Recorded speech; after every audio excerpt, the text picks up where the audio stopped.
welcome to part 2 of how to make this Tammy style dress. As I mentioned in part 1, I am on a pattern making digitizing course.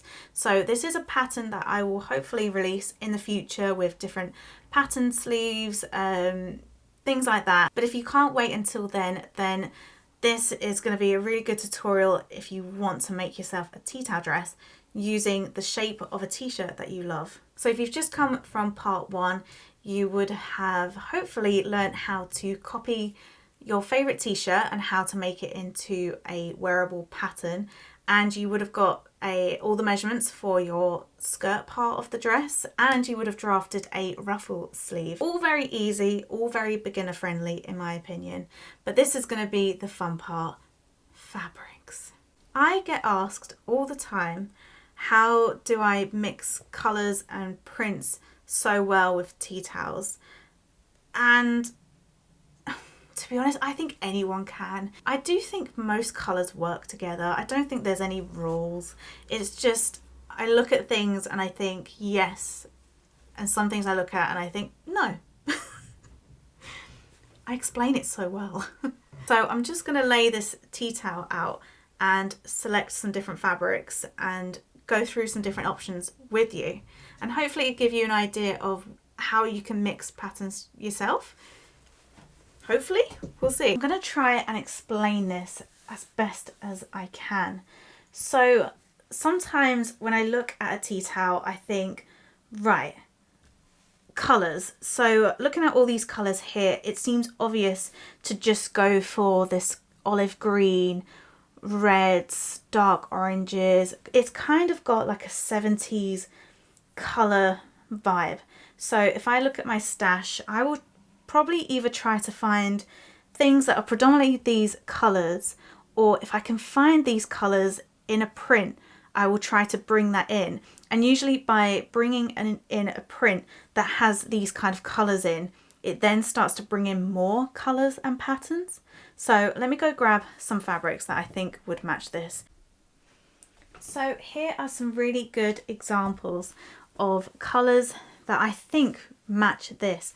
So you've got red, but it's a darker red, and it's got this kind of dark mustard colour in here. So that works really well. Then if I wanted to go for a more punchy kind of colour scheme, then maybe I'd go for like a red that matches this. So that works. Then I seen this. This has this lovely orange mustard flower in this William Morris print. And like it goes still, and then if I add this, that means I can then start to look for fabrics that have got a bit of like greens in, a bit of pinks in, and even though it's not necessarily in the tea towel, because you've got it here and I plan to put this maybe in the bodice or the skirt, then I take the colours from the other print. So I kind of I'm trying to explain it. So I kind of get the tea towel, pick a few colours and fabrics, and then from that I will just start picking other fabrics that I think will go really well. And then another example of being able, the possibilities are endless. So I've seen this, and it's got this gorgeous greeny olive leaf in, which matches this almost spot on. So then if I was then going to include, if this was then going to be my main fabric along with my tea towel, then you could go down a whole different route of then including more purples and then more fluorescent oranges. So then the tea towel kind of just gets blended in with the other fabrics. So honestly, I think you can't go wrong. Just go crazy. Even if I wanted to go with lilacs and I don't know, mustards and reds, and then maybe a bit of black, because you've got a lot of black features in this, it's all possible. If you really wanted to, I don't know if you can see here, but there are bits of like fluorescent yellow and blue. So I'm going to have a look at my stash and see if I can find any of this yellow blue. So already by adding these yellows and blues with the red, it gives off a completely different vibe. So it's no longer like a 70s print, which probably this tea towel is kind of going for. It's just a bit more punchy, if that's the right word. Then for actual fabric content, I like to mix it up, and I don't think there's any rules for it. So we've got cotton here, we've got poly cotton, we've got is it like wool? It could be wool. So it's like a looser weave material that works really well. I like to add scarves in there. I like to add lace trimmings. Honestly, no fabric is off limits. The only thing I would suggest is if you plan to use like mildly stretched materials, put them towards the bottom of a garment, because you want the top part of your garment to be quite sturdy, because that's going to hold all of your fabrics. So any fragile fabrics like scarves, I'm trying to think of what fabrics are quite fragile now, like the thin fabrics, you want them towards the bottom of the fabric because there'll be no stress.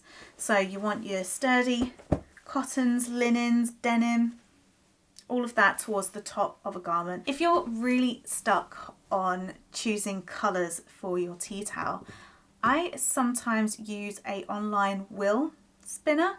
I just type in a bunch of colours, and then I honestly just leave it to fate to decide the colours for a garment, and it works every time, so that's always an idea. But I can't stress this enough. This is all about fun. Upcycling is so much fun. There is no wrong, in my opinion. Honestly, just go crazy. Just experiment. Get your trimmings out. Get your scarves out and your iron-on patches out. It's just all about fun and creating something completely unique. So I'm going to choose some fabrics for this. Let's go.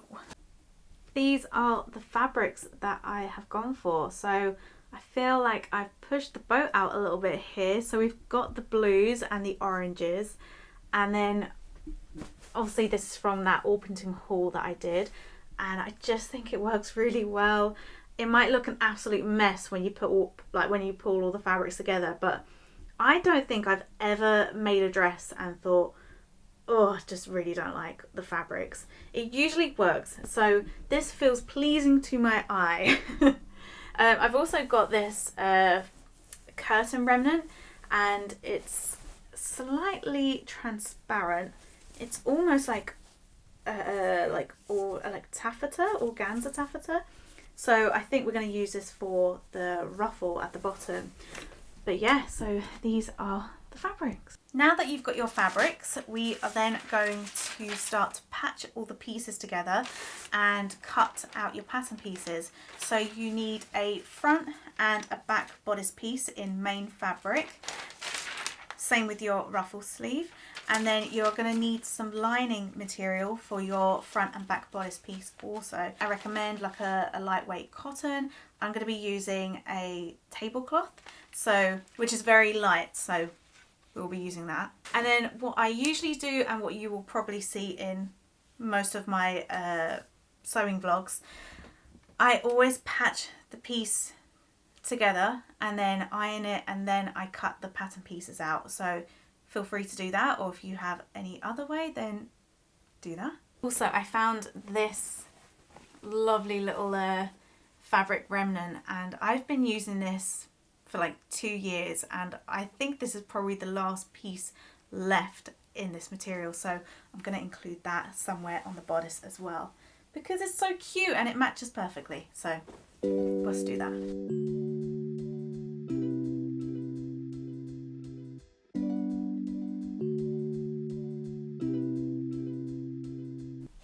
This is such a fun part, the patchworking bit for all the pattern pieces. So if you're a bit stumped on what to do, I usually pick out what are my favourite fabrics that I definitely want featured on the front, on the bodice. So I said about that little red piece, and I said about this little blue piece. So they're featured in there. I'm going to try and even it out. So as you can see, we've got red here, blue here, blue here. So it's just kind of, even though the fabrics are all different, their main colours aren't featured too close together. So that's something that I do for all of my dresses. So I'm going to add a bit more blue down here. I think I'm going to add a bit of orange in this part because we haven't really got much orange here.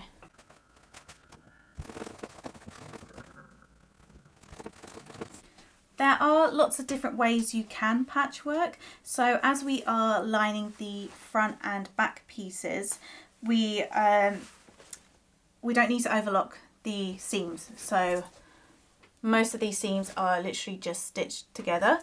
If you prefer to just overlock your seams together and not add a seam line, that's also doable. When it comes to the skirt part, that isn't lined, so what I usually do is stitch and overlock to neaten the edges.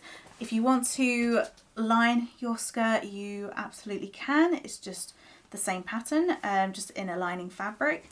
But I will be doing sewing and overlocking, something that I usually do for my tea towel dresses. So I've got the front, back and sleeve pieces.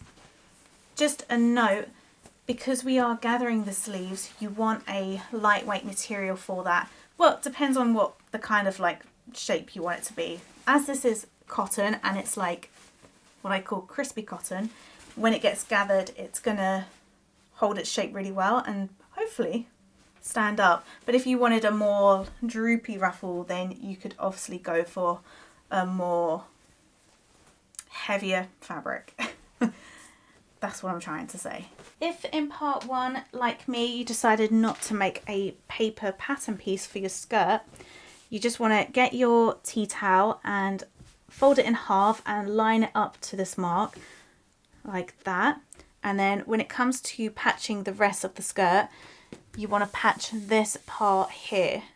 Once you've filled in this part, you're then going to flip the pattern piece over like that. And then where you've had your patched fabric on this side, on the underside, you can use it as a guide to fill in this part. And then when you go to make your back pattern piece, once you've done your front, you can literally just put that underneath and then start patching on top to use it as a template. So we are going to work on the skirt now.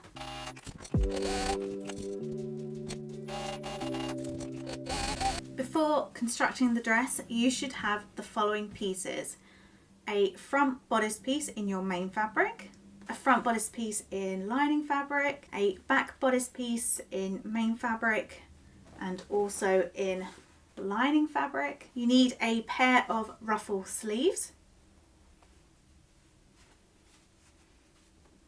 You need your tea towel front skirt, which should look a little like this, and you should have a back piece in the same size. If you are adding a ruffled hem like I am, then you need this long piece of fabric as well. I do believe every garment should have pockets, so I will be making pockets with this dress. This pocket bag pattern comes from my Joy dress and Beryl jumpsuit, and you need 2 pairs of the pocket. If you don't have one of my patterns, you can literally just go on Google and type in free pocket bag pattern, and there are some available. Yeah, so we need them as well. And then we can start sewing, so let's go. Okay, so to start, we are going to attach the lining to the bodice pieces. So grab your front bodice piece in your main fabric and right sides together, place it on top. And we are going to pin and stitch a 1 centimeter seam allowance all around here. You will need to do this for your front and back piece. So right sides together, attach the lining to the bodice at the neckline only. Okay, like so. And then we are going to do something called understitching. So we're going to clip the necklines along the curved edges, and then we are going to press it and then stitch along the lining about 2 to 3 millimeters from the seam line, and it stops the lining from rolling over. So you want to snip, see if I'm actually in camera there. You want to snip as close as you can to that seam that you've just done, but not through it, or else it starts unraveling and that'll be very annoying.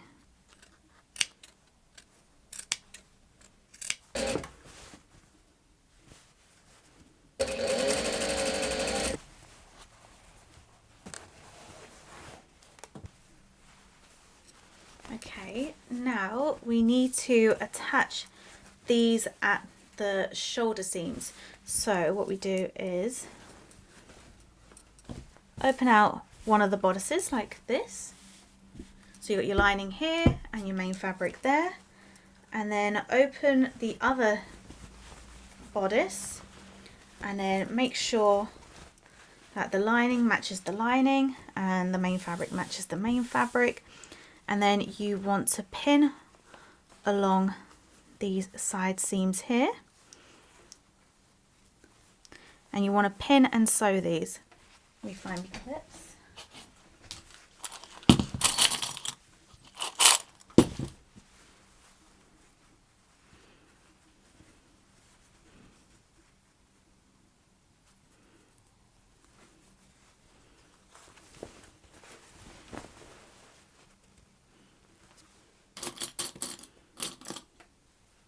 You want to do this for both shoulder seams.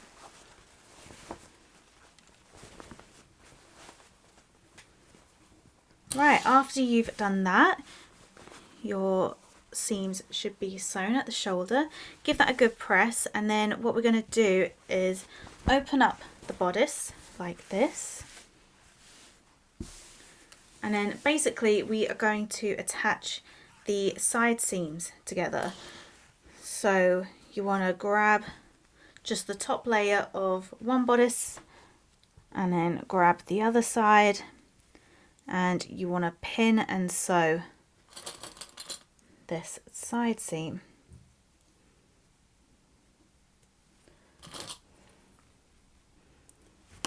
And you want to do that for both of the main fabrics.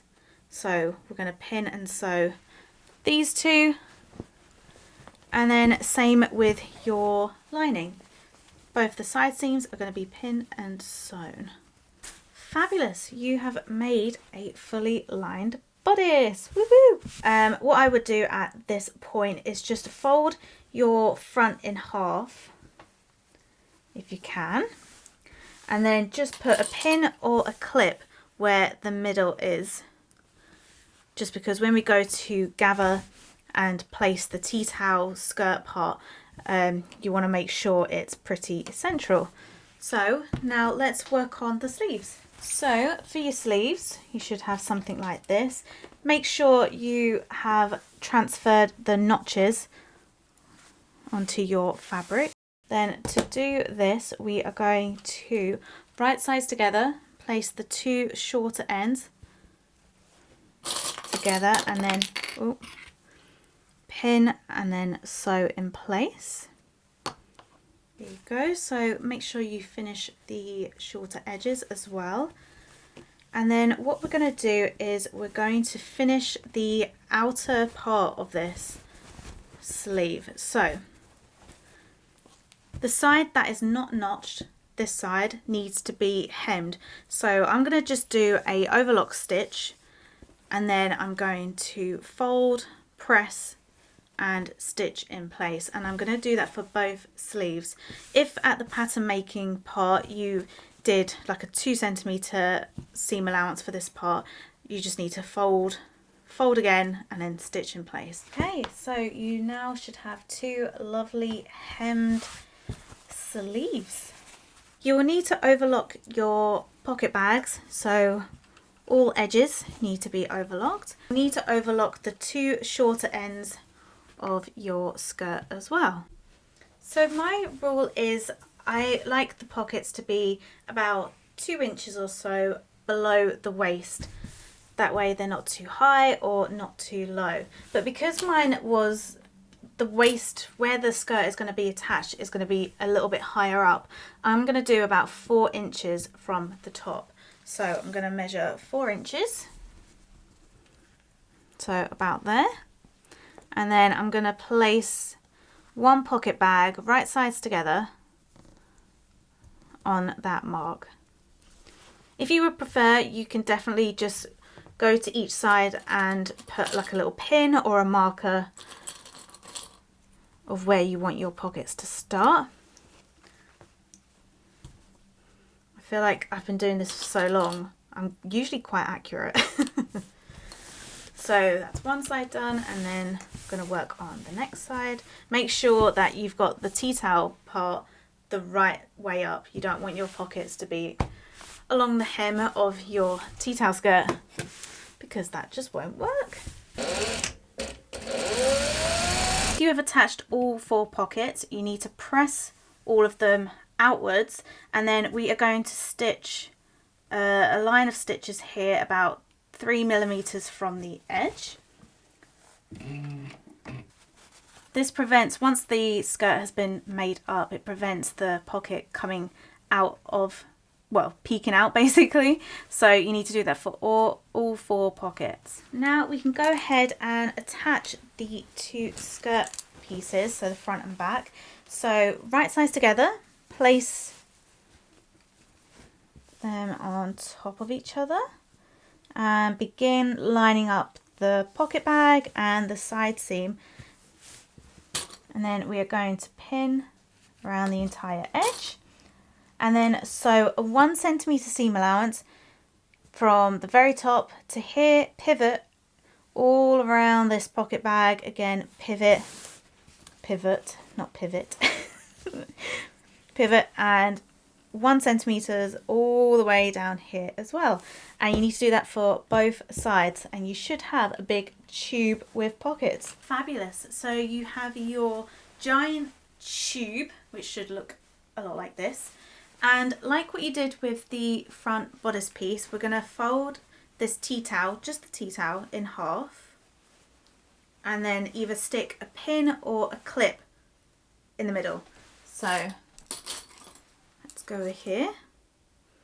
Again, it's just for the purpose of, once you have gathered, you can then center the tea towel so it's not to the left, to the right, right in the middle.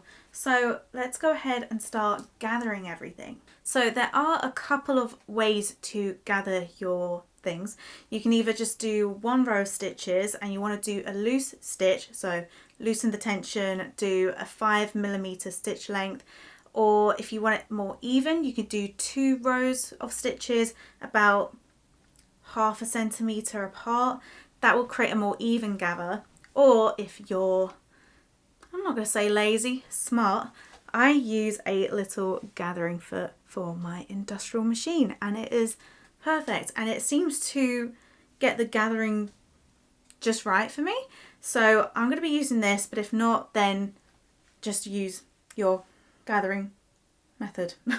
And what we need to gather your giant tube, so the top of this. Then with your sleeves that you've done, like I said about the notches, so obviously you've got your underarm seam that you've done, and then you are going to gather from your first notch all the way to your back notch. So you do have another notch in the middle, that is going to be your shoulder seam notch, sorry. So that will go at the top there, and yeah, so we need to gather around there for both sleeves. And if you are doing a big ruffle along the hem, you will also need to do a gathering stitch all along one edge, and that's why I use a gathering foot, because I don't have to spend ages pulling at it, but I just don't have the patience.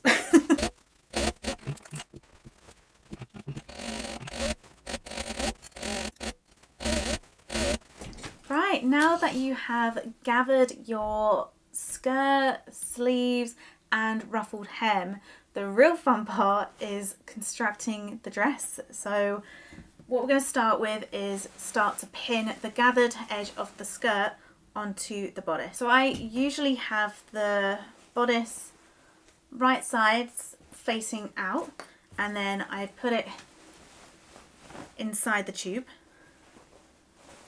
Make sure you've got the front to the front with the tea towel, and then I start by lining up the two bits where you put your pins in or clips so that the tea towel is centered, and then I pin on both the side seams lining up to where your pocket is,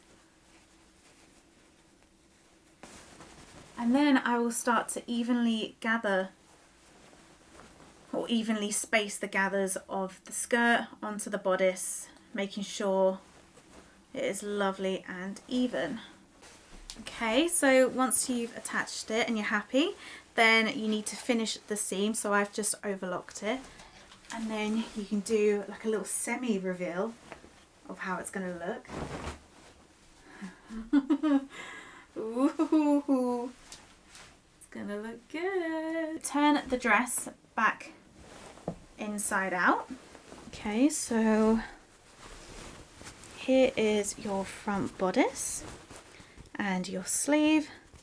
That is a front notch because the back notch has two little clips. Can you see there?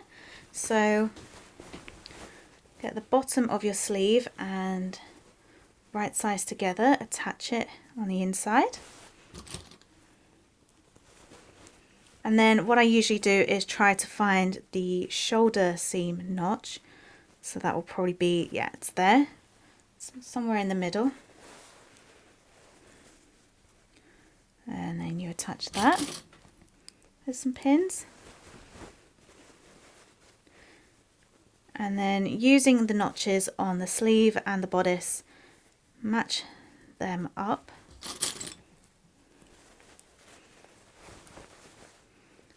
And then you're going to sew a 1 centimeter seam allowance for the entire armhole, and you're going to want to do that for both sleeves. So I'm going to quickly go ahead and do that. I've now attached the sleeves and I managed to attach the ruffle hem as well, and if you can finish the edges, that would be great. You can always use bias binding to finish the edges, that definitely does work as well. So before we do the grand reveal, I just need to hem the, well, hem the hem. Yes. So all I'm going to do is fold by 1 centimeter, press, and then fold again by 2 centimeters and press, and then stitch close to the edge. So just that last bit, and then we can reveal the final dress.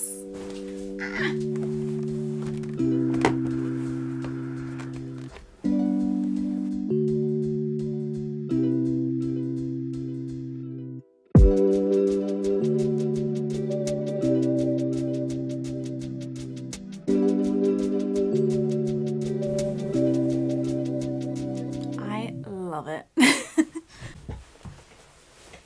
Well, that was fun. Thank you so much for watching this tutorial.